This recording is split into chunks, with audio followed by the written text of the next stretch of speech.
गौरी गिरा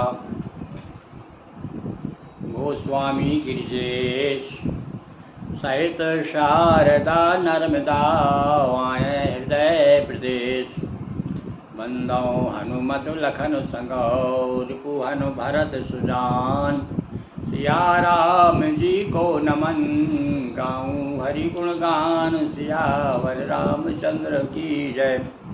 नर्मदापुरम सुख्यातम देवाया दक्षिणे तटे सेवाश्रमे सुराजिता देवी नर्मदायै नमो नमः।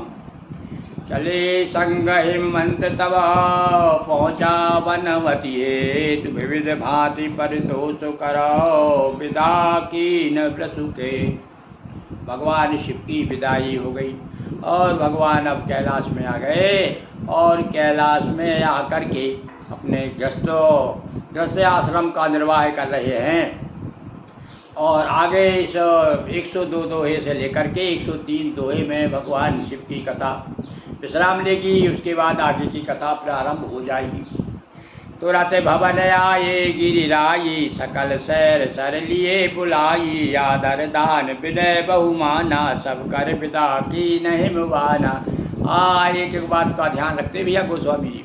अब मेहमान बुलाए तो लिए उन्हें विदा भी करना चाहिए। तो बड़ा मान सम्मान किसको क्या देना है, किसकी कैसी विदा करना है, इस प्रकार से सारे जितने भी मेहमान थे उनके भैया पर्वतों के मेहमान क्या है सकल भवन आए सकल शैल सर तालाब भी आए हुए थे, छोटे छोटे झरने भी आए थे, सबको विदा किया।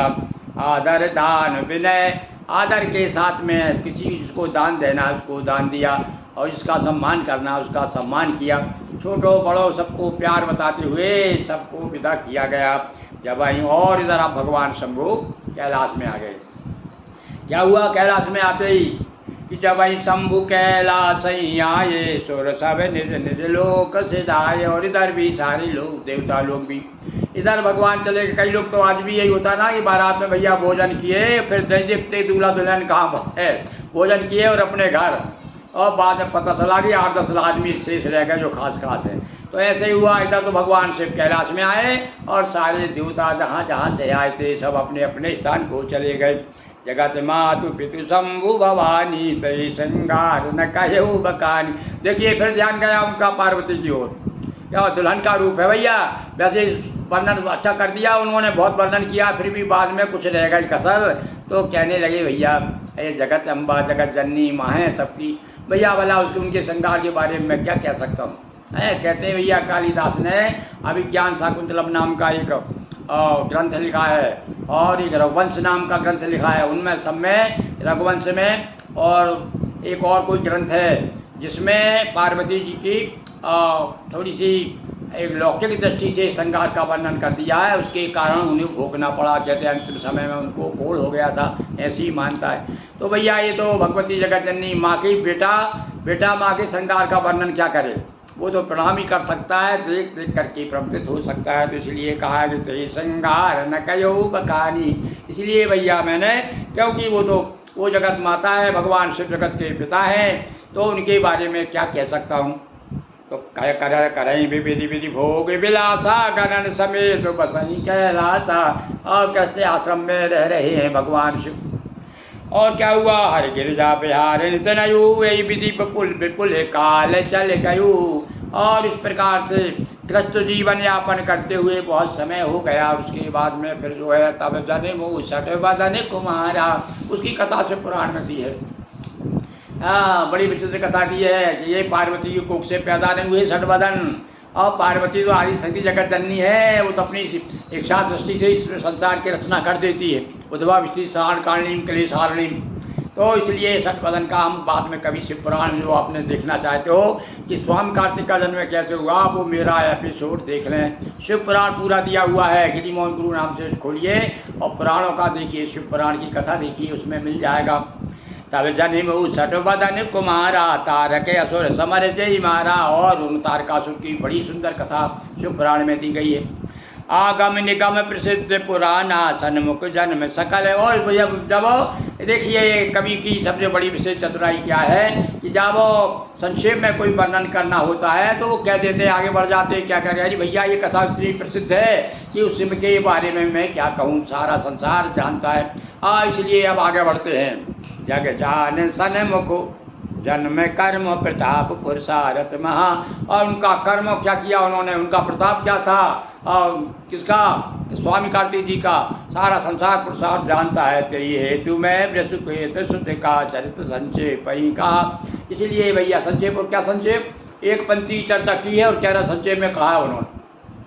भला बताओ, एक पंक्ति में कोई चर्चा होती क्या, पर वो संतुष्ट हैं कहकर कि भाई चर्चा कर दी, बता दिया कि भाई आपको देखना है, यदि स्वामी कार्तिक के बारे में जानना है तो आगम निगम और प्रसिद्ध पुराना, बड़े बड़े पुराणों में शिव पुराण और लिंग पुराण और भी अन्य पुराणों में स्वामी कार्तिक की कथा, स्कंद पुराण, सब देख लीजिए आप, सब पुराणों में कथा है। तो इसीलिए कहते हैं जहाँ आगे, क्योंकि उनका तो मूल ध्येय क्या है, सारी दृष्टि कहाँ पर है समय कवि की, वो जल्दी से जल्दी अपने प्रमुखों जो उनका पात्र है इस महाकाव्य का, कौन है प्रमुख, वो है हमारे श्री राम। तो उन तक आना चाहते हैं जल्दी से जल्दी। वो छटपटा है कि कब मैं आज वर्णन कर दूँ आगे जाके कि अयोध्या में अब राम अवतार लेने वाले हैं। तो इसलिए बाकी चर्चा करते हुए संक्षेप में वर्णन किया है, नहीं तो बाढ़ कथा थाए नहीं ले हूँ, कितनी कथा बढ़ जाती उसका थाए थोड़ी मिलता। तो ये रामायण यहीं रह जाती, दूसरी रामायण बन जाती। इसलिए भगवान शिव चूँकि राम जी को बहुत प्रिय हैं, सेवक स्वामी सका सिय पिय के, इसलिए सबसे पहले भगवान शिव का। और भैया देखो एक बात और हम बता दें आपको कि कोई भी मत हो, कोई भी संप्रदाय हो, सबसे पहले शैव मत के जो प्रमुख देवता हैं कौन कौन है, बोले दो देवी जी, पार्वती जी, शिव जी और गणेश। ये जो है पंचदेव उपासना में पलड़ा भारी किसका है, बोले तीनों का है भाई।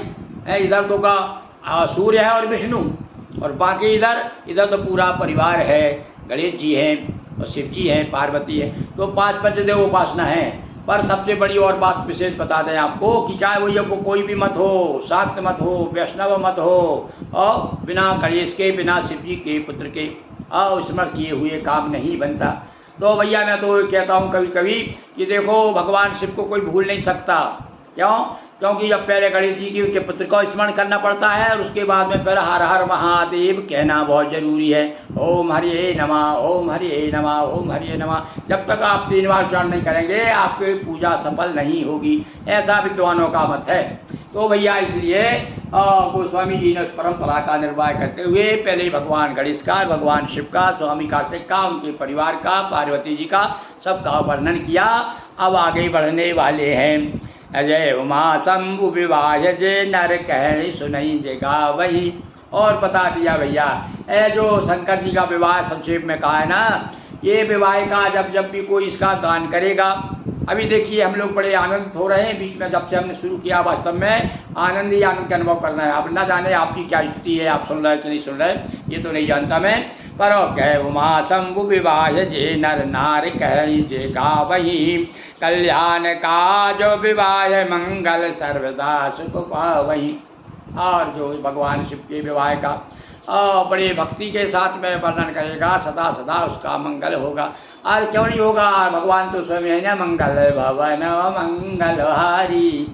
वहाँ तो मंगल ही मंगल है, बुधवार तो वहाँ है ही नहीं है, सब मंगल ही मंगल है, मंगल हो जाएगा उसका।